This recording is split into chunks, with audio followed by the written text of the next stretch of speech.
Halo, adik-adik yang terkasih. Apa kabar? Selamat hari Minggu ya. Berapa lama kita sudah tidak jumpa. Tapi minggu lalu kan ada beberapa orang dari kita juga ikut pertemuan di Zoom meeting. Kalau nggak salah Kak Pras hitung ada 8 orang. Nah, hari Minggu ini Kak Pras mau memberikan pelajaran tapi bukan pakai Zoom meeting. Jadi Kak Pras sudah merekam video ini, Kak Pras upload ke YouTube, dan Kak Pras harapannya adik-adik hari ini jam 6 hari Minggu, sekarang ini tanggal 26 April, adik-adik sudah bisa lihat YouTube-nya. Hari ini kita mau belajar tentang temanya Aku di Dunia Pelangi. Ya, tema hari ini adalah Aku di Dunia Pelangi. Sudah siap semuanya? Oke, nggak akan lama. Tapi Kak Pras berharap sih adik-adik tetap ikut kelas pembelajaran pra-remaja ini. Jadi bukan cuma sekedar lihat di depan, lihat di belakang, tapi ikut di dalamnya. Kalau gitu kita mau nyanyi dulu, ya. Udah lama kita nggak nyanyi, ya. Kak Pras sudah pilihkan lagu. Lagunya gini. Aku ingin selalu berada di hadirat-Mu.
Melintasi langit biru bagaikan Raja Wali.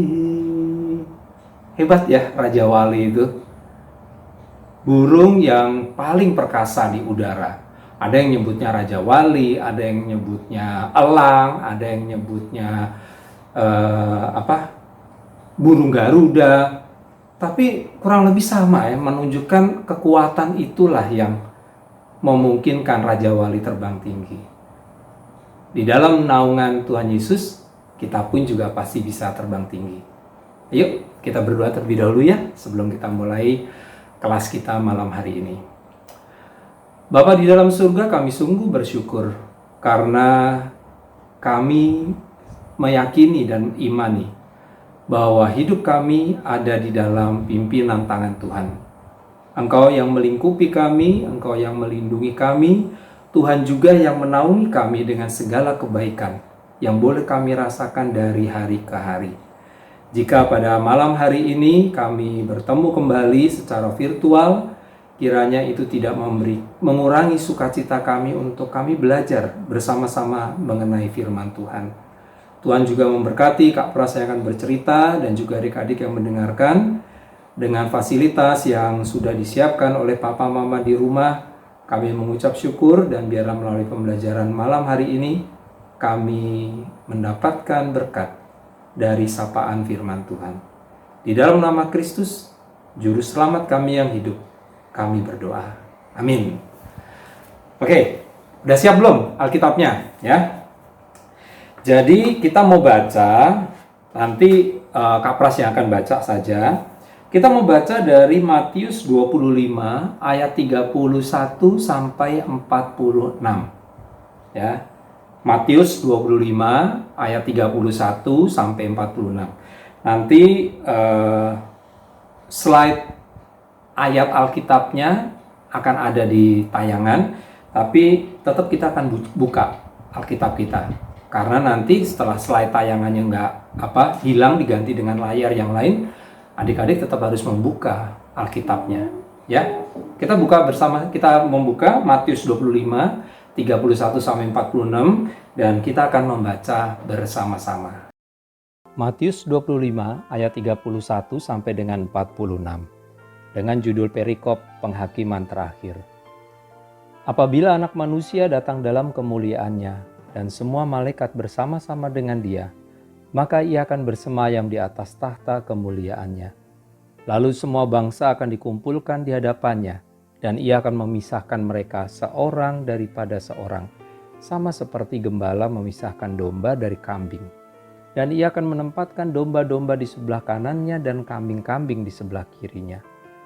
Dan Raja itu akan berkata kepada mereka yang di sebelah kanannya, "Mari, hai kamu yang diberkati oleh Bapa-Ku, terimalah kerajaan yang telah disediakan bagimu sejak dunia dijadikan. Sebab ketika aku lapar, kamu memberi aku makan. Ketika aku haus, kamu memberi aku minum. Ketika aku seorang asing, kamu memberi aku tumpangan. Ketika aku telanjang, kamu memberi aku pakaian. Ketika aku sakit, kamu melawat aku. Ketika aku di dalam penjara, kamu mengunjungi aku." Maka orang-orang benar itu akan menjawab Dia, katanya, "Tuhan, bila manakah kami melihat Engkau lapar dan kami memberi Engkau makan, atau haus dan kami memberi Engkau minum? Bila manakah kami melihat Engkau sebagai orang asing dan kami memberi Engkau tumpangan, atau telanjang dan kami memberi Engkau pakaian? Bila manakah kami melihat Engkau sakit atau dalam penjara dan kami mengunjungi Engkau?" Dan Raja itu akan menjawab mereka, "Aku berkata kepadamu, sesungguhnya segala sesuatu yang kamu lakukan untuk salah seorang dari saudaraku yang paling hina ini, kamu telah melakukannya untuk aku." Dan Ia akan berkata juga kepada mereka yang di sebelah kirinya, "Enyahlah dari hadapanku, hai kamu orang-orang terkutuk, enyahlah ke dalam api yang kekal dan telah sedia untuk iblis dan malaikat-malaikatnya. Sebab ketika aku lapar, kamu tidak memberi aku makan. Ketika aku haus, kamu tidak memberi aku minum. Ketika aku seorang asing, kamu tidak memberi aku tumpangan. Ketika aku telanjang, kamu tidak memberi aku pakaian. Ketika aku sakit dan dalam penjara, kamu tidak melawat aku." Lalu mereka pun akan menjawab Dia, katanya, "Tuhan, bila manakah kami melihat Engkau lapar atau haus, atau sebagai orang asing atau telanjang, atau sakit, atau dalam penjara, dan kami tidak melayani Engkau?" Maka Ia akan menjawab mereka, "Aku berkata kepadamu, sesungguhnya segala sesuatu yang tidak kamu lakukan untuk salah seorang daripada yang paling hina ini, kamu tidak melakukannya juga untuk aku." Dan mereka ini akan masuk ke tempat siksaan yang kekal, tetapi orang benar ke dalam hidup yang kekal. Sudah ya, kita baca ya. Sebenarnya apa sih yang menjadi konteks dari perikop yang kita baca tadi? Kalau dilihat di dalam konteksnya, dalam perikopnya tadi, ternyata itu berbicara tentang penghakiman terakhir. Pokok penting yang dibicarakan di bagian ini tidak lain mengenai penghakiman terakhir dari Tuhan Yesus. Tuhan Yesus akan datang kembali ke dalam dunia ini sebagai Raja untuk menghakimi umat manusia secara universal. Apa maksudnya secara universal? Ini pertanyaan keras yang pertama. Nanti adik-adik akan menjawab setelah akhir tayangan. Ya. Jadi pertanyaan yang pertama, apa yang disebutkan sebagai menghakimi umat manusia secara universal? Itu ada di ayat 31 sampai 33. Kapras nggak akan menuliskan pertanyaannya, tapi adik-adik nanti harus menjawab di dalam form yang sudah disediakan. Jadi bila konteks dari perikop ini berhubungan dengan peristiwa penilaian, ya, antara, kalau di atas tadi disebutkan antara kambing dan domba, tapi nanti pertanyaan selanjutnya yang harus kita pikirkan ya, sebenarnya kriteria apa sih yang Tuhan Yesus pakai untuk menilai kehidupan kita? Ya kan? Kan nanti pas waktu penghakiman terakhir akan dipisahkan itu. Mana kambing, mana domba. Adik-adik mau jadi kambing atau domba? Kalau sekarang sih Kak Pras maunya jadi domba. Domba yang nurut, ya. Nantinya juga akan menjadi domba. Kalau kambing itu kan kurang lebih bandel ya. Kalau domba itu diharapkan dikonotasikan sebagai binatang yang lucu, menurut, mendengar akan suara dari dari gembalanya. Nah, rupanya kalimat kunci yang menjadi kriteria Tuhan atas hidup setiap manusia ada di ayat ke-40. Ini pertanyaan yang kedua. Ya. Ayat hafalan kita adalah dari Matius 25 ayat yang ke-40. Bunyinya begini. Segala sesuatu yang kamu lakukan untuk salah seorang dari saudaraku yang paling hina ini, kamu telah melakukannya untuk aku. Adik-adik, ada hal yang mengagetkan nggak di sini? Di dalam perumpamaan tentang penghakiman terakhir. Pernyataan Tuhan Yesus ini tentunya mengagetkan banyak orang. Bagaimana mungkin Tuhan mengidentikan dirinya atau Tuhan mempersamakan dirinya dengan orang-orang yang paling hina, orang-orang yang terpinggirkan. Siapa saja sih mereka? Ya, kalau dibaca di sini di ayat yang ke Matius 25 tadi, di ayat yang ke-35. Sebab ketika aku lapar, kamu memberi aku makan. Ketika aku haus, kamu memberi aku minum. Ketika aku seorang asing, kamu memberi aku tumpangan. Ketika telanjang, terus kemudian ketika sakit, ketika mengunjungi dalam penjara. Kan itu orang-orang jahat, orang-orang yang terpinggirkan. Kenapa kira-kira Tuhan Yesus mempersamakan ataupun mengidentikan dirinya dengan orang-orang yang terpinggirkan itu? Bukankah orang-orang yang Kak Pras sebut tadi orang-orang yang nggak penting lah ya? Tapi itu ada kaitannya dengan pertanyaan Kak Pras yang nomor 1 tadi. Ya, Kak Pras sudah dikasih 2 pertanyaan yang harus adik-adik jawab.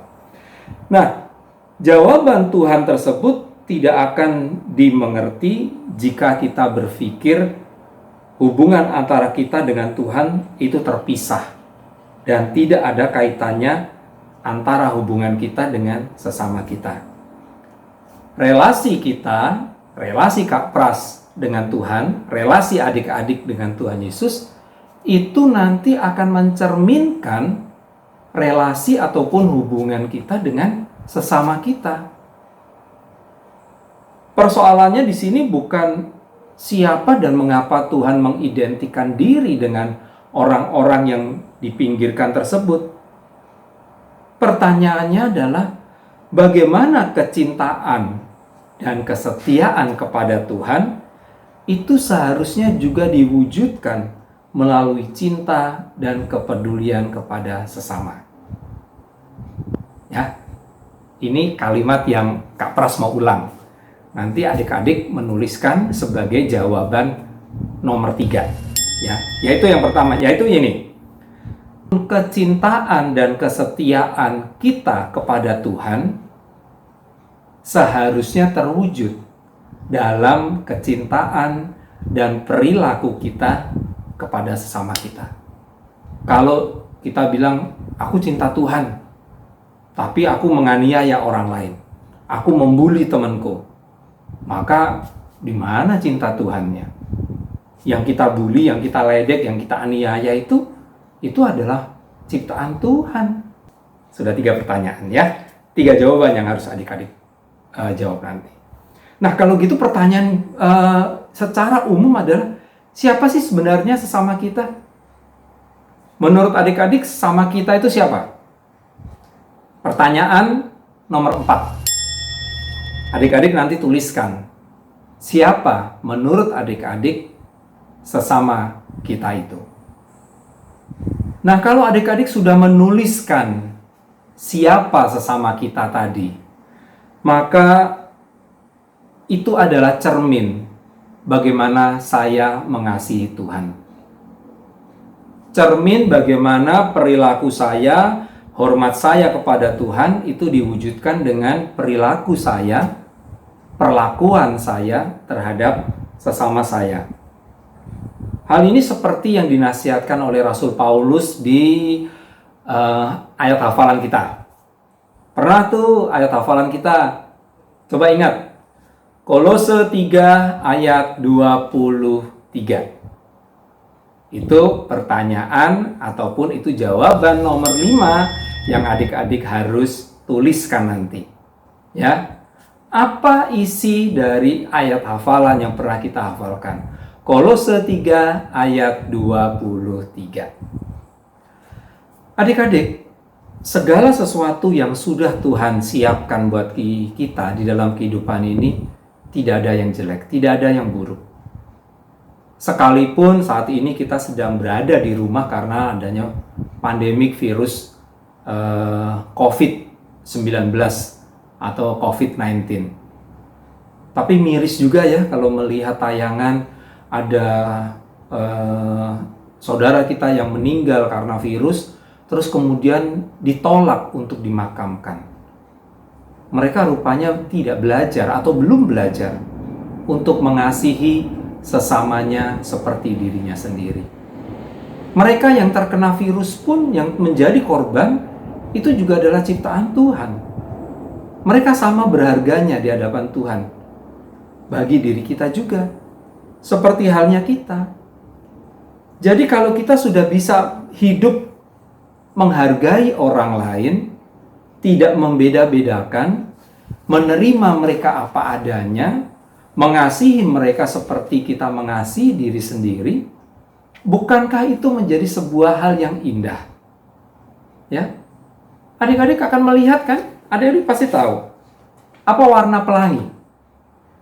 Kalau waktu SD dulu lagunya ada ya, merah, kuning, hijau di langit yang biru. Merah, kuning, hijau, langitnya biru. Ada warnanya sama semua? Enggak. Ada yang kaya, ada yang miskin, ada yang tubuhnya sempurna, ada yang cacat, ada yang secara intelektual, secara mentalnya sempurna, normal, ada yang keterbelakangan mental. Tapi itu semua kita hadir. Kita dihadirkan Tuhan di dalam dunia pelangi. Dunia yang penuh dengan segala macam tipe manusia. Berapa banyak adik-adik punya teman di kelas yang tidak sama dengan adik-adik. Ada yang, maaf nih, tinggi, ada yang pendek, ada yang tubuhnya besar, ada yang kurus kayak Kak Pras begini. Tapi semuanya diciptakan oleh Tuhan menjadi bagian dari kehidupan kita. Jadi, kalau kita dalam keseharian memperlakukan dan menganggap orang lain berharga, maka tidak ada lagi yang memisahkan antara manusia dengan manusia yang lain. Kemarin, 2 minggu yang lalu, Kak Pras berusaha untuk mengajak adik-adik untuk membuat video pendek yang isinya apa? Memberikan semangat bagi tenaga kesehatan yang sekarang sedang berjuang untuk menangani para korban ataupun mereka yang terdampak pandemik virus ini. Tapi sayang, yang kirim cuman ada Ellen, ada Angel, ada Louis, dan ada Samuel, si ganteng ini. Ya, padahal di kelasnya Kak Pras pra remaja ada kurang lebih 20 orang loh. Kemana yang 16? Semoga yang 16 ini bukan karena menganggap orang-orang itu aku nggak kenal, jadi nggak perlu disemangati. Aku akan menyemangati orang-orang yang aku kenal sendiri. Tapi ingat ya, kalau suatu saat nanti adik-adik menjadi tenaga kesehatan, terus kemudian adik-adik menerima ucapan terima kasih atau menerima ucapan semangat dari pasien, dari orang yang adik-adik rawat, itu menjadi sebuah hal yang memberikan sukacita. Aku di dunia pelangi. Aku anak Tuhan, ditempatkan di dunia yang penuh dengan ragam manusia. Sudahkah aku, Kak Pras dan juga adik-adik, menjadi berkat bagi sesama? Sudahkah Kak Pras dan adik-adik juga memberikan bantuan pada saat mereka lapar? Memberikan pakaian kita pada saat mereka telanjang? Atau jangan jauh-jauh deh. Pernahkah kita memberikan kata-kata motivasi bagi mereka? Ayo, kamu nggak bisa matematika, kamu pasti bisa. Belajar sama aku yuk. Pernahkah kita memberikan bantuan? Puji Tuhan kalau adik-adik sudah melakukan itu. Ya, tapi mari kita mau melakukannya terus-menerus. Karena jangan sampai nanti pada saat penghakiman antara kambing dan domba, adik-adik pilih di mana? Kalau Kak Pras pilihnya ada yang di domba. Kak Pras akan pilih di tempat di mana nanti Tuhan Yesus akan memberikan penghargaan, akan memberikan sebuah apresiasi. Seperti yang dituliskan pada bacaan kita Matius 25 ayat yang ke-34. Kita baca bersama-sama ya. Matius 25 ayat 34. Dan raja itu akan berkata kepada mereka yang di sebelah kanannya, "Mari, hai kamu yang diberkati oleh Bapakku. Terimalah kerajaan yang telah disediakan bagimu sejak dunia dijadikan." Mau gak kita mendapatkan harta pada saat penghakiman terakhir? Puji-pujian dari Tuhan, karena hidup kita berarti bagi orang lain. Selamat menikmati hidup di dalam dunia pelangi. Hidup yang Tuhan sudah anugerahkan kepada kita untuk kita berbagi bagi sesama. Ingat, tetap di rumah, jaga kesehatan, cuci tangan sesering mungkin ya, dan makan makanan yang bergizi. Supaya setelah pandemik virus 19 ini, Corona 19 ini selesai, adik-adik kita berdoa. Bapa di dalam surga, kami bersyukur karena kehidupan yang Tuhan telah berikan kepada kami melalui keluarga, kehadiran kami di keluarga kami, melalui kehadiran kami di sekolah, di kelas kami masing-masing, di lingkungan pergaulan dan lingkungan sosial kami. Kami mengucap syukur karena semuanya itu Tuhan berkati. Dan bukan menjadi sebuah hal yang kebetulan jika kami hadir di dalam setiap perkumpulan ataupun di dalam pertemanan kami. Ada maksud Tuhan untuk kami dapat menjadi saluran berkat bagi sekitar dan sesama kami. Tuhan teguhkan firman yang sudah kami pelajari, dan Tuhan juga teguhkan kami, bantu kami, supaya kami boleh menjadi saluran berkat bagi sekitar dan sesama kami. Dan biarlah melalui diri kami, orang lain juga akan melihat kemuliaan Tuhan. Terima kasih Tuhan Yesus untuk pembelajaran pada malam hari ini. Biarlah Tuhan memberkati kami. Tuhan juga terus menguatkan dan meneguhkan kami di dalam masa-masa kami harus berada di rumah, menjaga diri kami, kesehatan kami, keluarga kami. Biarlah itu tidak membuat kami menjadi tidak tahu apa yang harus kami lakukan. Tapi berikan kepada kami kemampuan untuk kami dapat berpikir sedemikian, berkreativitas sedemikian supaya kami dapat mengisi waktu kami dengan hal yang berguna. Terima kasih Bapa di surga, kami merindukan kehadiran dan berkumpulnya kami kembali dengan teman-teman pada saat nanti yang sudah Tuhan tentukan. Di dalam nama Tuhan Yesus kami sudah berdoa dan kami mengucap syukur. Amin. Oke, kita akan selesai. Kak Pras mengingatkan kembali ada pertanyaan-pertanyaan yang harus adik-adik jawab. Nanti adik-adik akan menjawab melalui link yang akan diberikan. Tuliskan nama, ya, tuliskan jawaban adik-adik. Itu nanti akan menjadi absensi bagi kehadiran dan keikutsertaan adik-adik di dalam kelas praremaja hari Minggu. Saatnya kita menyatakan kebaikan kita yang dari Allah kepada orang lain. Allah itu baik.